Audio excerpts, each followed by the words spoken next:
All right, so while this is the second lesson on working with radicals, as the title says, it's the first lesson that leads to work from the textbook in a little while, and the first time in this unit. Main difference now is I want to work with some radicals that aren't just exclusively square roots. And that's the main difference, as well as just the expressions getting a bit more messy.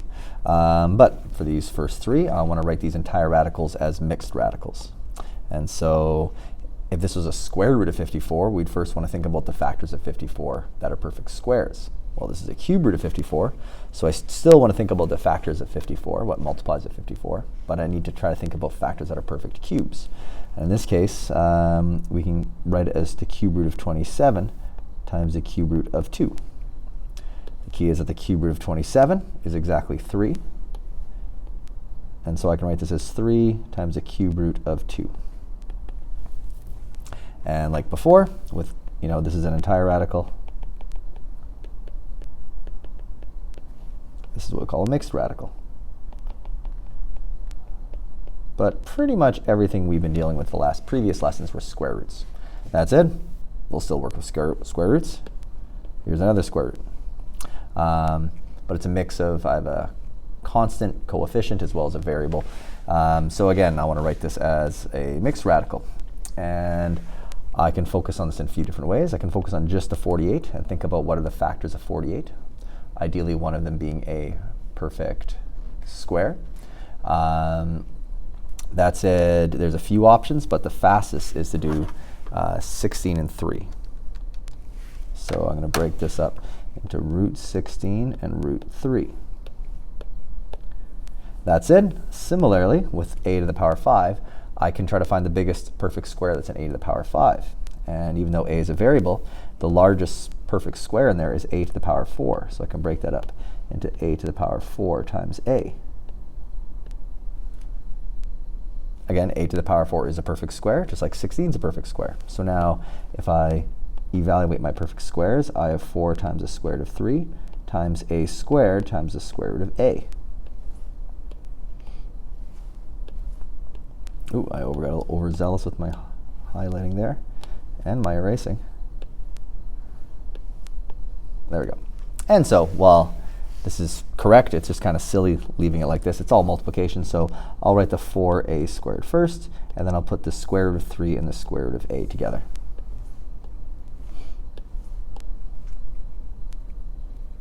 Okay, so again, none of this is actually anything new compared to what we did before, but in the first case we have a cube root, so we're thinking about perfect cubes. In the second one we just have more of a mix of variables and coefficients.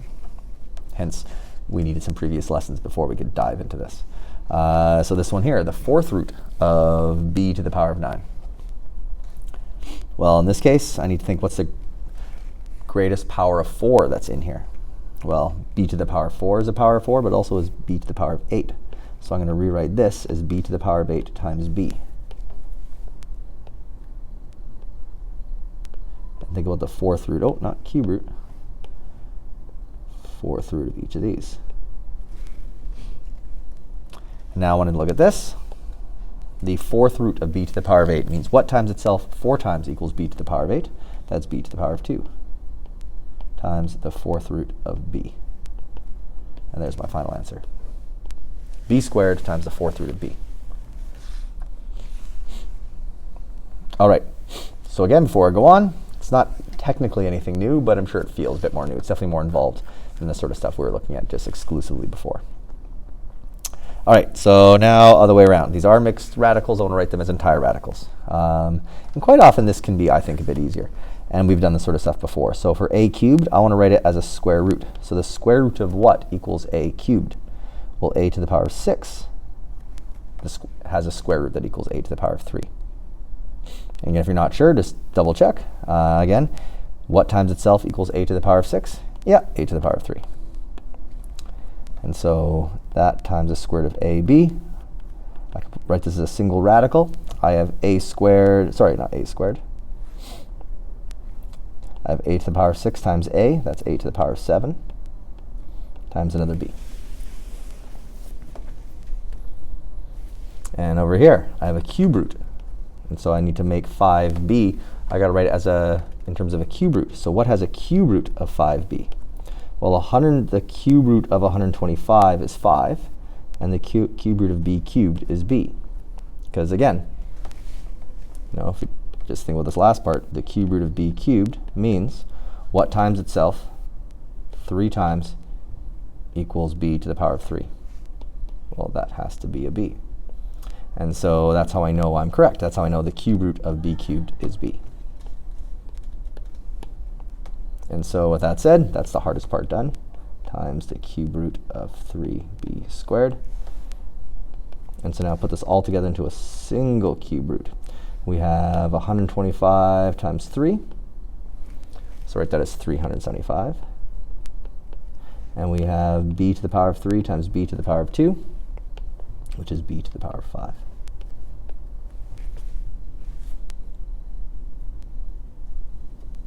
All right, so before I go on, in case you haven't really noticed, for example, if I'm dealing with a square root, and let's say I have an a here, and I want to write this a as a square root in terms of, just an a, but I want to write it in terms of a square root.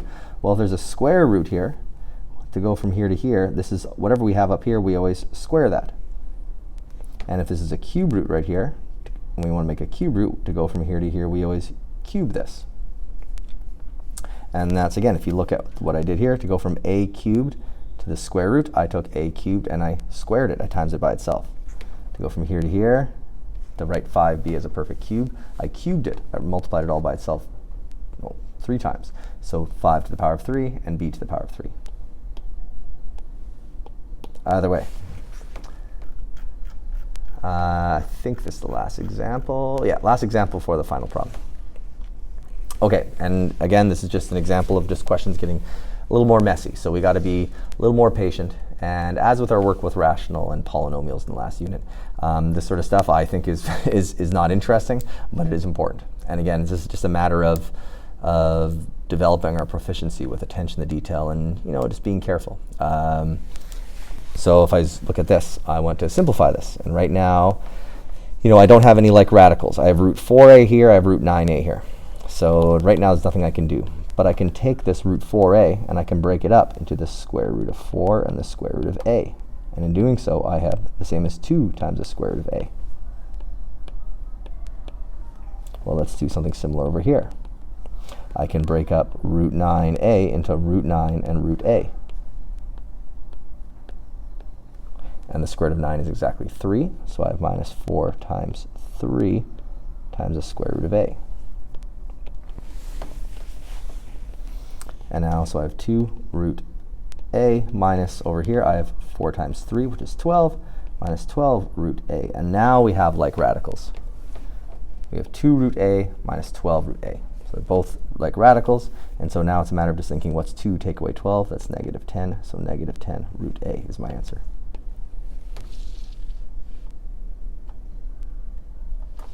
All right, and so this one here is just kind of annoying. Just take it slow. Yeah, it looks kind of intimidating. At least everything's a square root. But the basic idea is let's simplify these square roots as much as possible. So for example, I look at this part here, root 64 times b cubed. Well, root 64 is exactly 8. So I'm going to break that up into root 64. And then b cubed is not a perfect cube, but I can write it as b squared times b. Because b squared is a perfect square, 64 is a perfect square. B is not, but that's okay. And so all of that there, before I look at the rest of it, will become 8 times b times root b over 2. Again, the square root of 64 is 8. The square root of b squared is b, and root b we just leave as root b. Okay, there's more I can do there, but let's leave that for a moment. Let's look at the next one. Let's take this root 9b cubed and break it up into root 9, which is nice. And let's take b cubed and write it up and kind of take out the largest perfect square in there. And again, b cubed is not a perfect square, but b squared is. So I break that up like that. And again, I can move on to the next term, or I can do what I did before, and I can just clean this up a bit. So I have 3 times b times root b. Again, square root of 9, square root of b squared, and then root b left alone. All right, so the last part of these messy 3 terms. I have plus 1/5 times Looking here, root 25 is 5 whole, but I'll break it up again to just root 25 for a second. And again, this b cubed, root b squared, root b. Every single time I'm taking out all the perfect squares from these expressions. And clearly, yeah, it's, when we actually have perfect squares like 64, 9, and 25, that's going to be easier to think about than the b cubed part. That's it. Right here, I have 1/5 times 5 times b times root b. OK, that's a lot of work done. Notice I actually only, in the end, if you look at all this, what I have left, the only radical I have left is a root b. So these actually are like radicals. But there's let's clean this up. There's actually not much left. So looking at this first expression, the first term on the left, I have 8 times b times the square root of b divided by 2. Well, 8 divided by 2, I can just simplify right now to 4 over 1. And I don't even need that denominator of 1. So this is the same as just 4b times root b. Over here, I have 3b root b. Nothing done there. And over here, I have 1/5 times 5. Well, 1/5 times 5 is 1. And so all I've left there is b root b. That now looks way nicer than before. And these are all like terms. I have, b root b, b root b, b root b, and I have 4 of them here, and I have take away 3 of them here, and I add 1 more of them here. So at this point, I just have to think to myself, what is 4 take away 3 plus 1? Well, that's 2. So this equals 2b root b. So definitely significantly more work than the initial problems from these last few lessons. But also, if you look at this compared to this, that last one is definitely simpler, yet it is perfectly equivalent. All right, so again, like I said, these sort of questions, especially by the end, are getting quite intricate. They require practice. They require patience. If we're impatient, we'll never get to the level we need to get at, because we're just, we'll never have that attention for detail and we'll make careless mistakes. All right, however, a question that I think may be trickier and I actually like better because it's not as messy, but maybe you'll find it harder, is a question like this. Okay, I have a whole bunch of 3 by 3 squares. There's 6 of these 3 by 3 squares, and they're all meant to be, again, squares. So these are all right angles. And they're all 3 by 3, so they're all the exact same length. Whether you think of them as centimeters, inches, meters, whatever, it doesn't matter. They're all just 3 units all the way around. My question is, what is the exact length of these 6 squares? What is this length I'm highlighting in yellow here? Okay, so that's our goal. What is that exact length? And again, if these were in centimeters, my answer would be in centimeters. But there are no units, so I don't really care about the units right now. And I want the exact length. So I want, no rounding, no approximating. I want the exact length. Well, the good thing is that there's a whole bunch of diamonds here, or side rotated squares, but they're all the same. So let's focus on just one of these. And if I can find the distance from here to here, or let's draw a solid line. Once I know that, I can just multiply that by 6, and I got my total distance. Okay, so that's my sort of plan. So how can I find the distance right here? Well, if you look at the top half or bottom half of this square, I have a right triangle in which I know 2 of the side lengths. That's 3 and that's 3. And so if I look at, again, I'll just kind of color this one in. If I just focus on this right triangle right here, I know 2 of the side lengths of a right triangle, which means I can use the Pythagorean theorem to find, in this case, I'll call it x. And the Pythagorean theorem, again, nice and pleasant to use. X is our hypotenuse, as we can see. So I'm going to say 3 squared plus 3 squared equals my hypotenuse squared, x squared. All right, so I can now solve for x. I get 9 plus 9 equals x squared. I get 18 equals x squared. That means x equals the square root of 18. I'll write that in red. That said, 18, or root 18, I should say, that's the exact distance from here to here. However, I can simplify this. I can pull out a perfect square from root 18. If we can make root 18 as a mixed number, it'll make our answer a bit nicer. And so I can say x equals root 9 times root 2. thinking about 18 being 9 times 2, so I can say x equals 3 root 2. They're all equivalent. This is kind of the simplest to think about. It is, I have the smallest numbers, the nicest numbers, just 3 and 2. And so 3 root 2 is the length of that distance from here to here. And so the total distance is going to be that times 2, 3, 4, 5, 6, like I said before. So I'll say, therefore, the total distance is 6 times 3 root 2, which is 18 root 2. Now, what are the units? Again, doesn't matter. But again, if I said these were in centimeters, then this would be centimeters. But I didn't say what it is, so there's my answer. And so again, personally, questions like this, yeah, it is important that we, if as soon as things get messy, if we just throw our hands up and say, I can't do it, okay, then we are quite limited in what we can do. And sometimes life is just messy. But I find questions like this I'm more interested in because, yeah, it requires a bit more creativity. Nowhere here when you first saw the question did it say you shall use the Pythagorean theorem. But it's not nearly as messy as the other one. So it's kind of a matter of opinion what's harder. I think a question like this requires slightly higher level thinking, but a question like this is more annoying.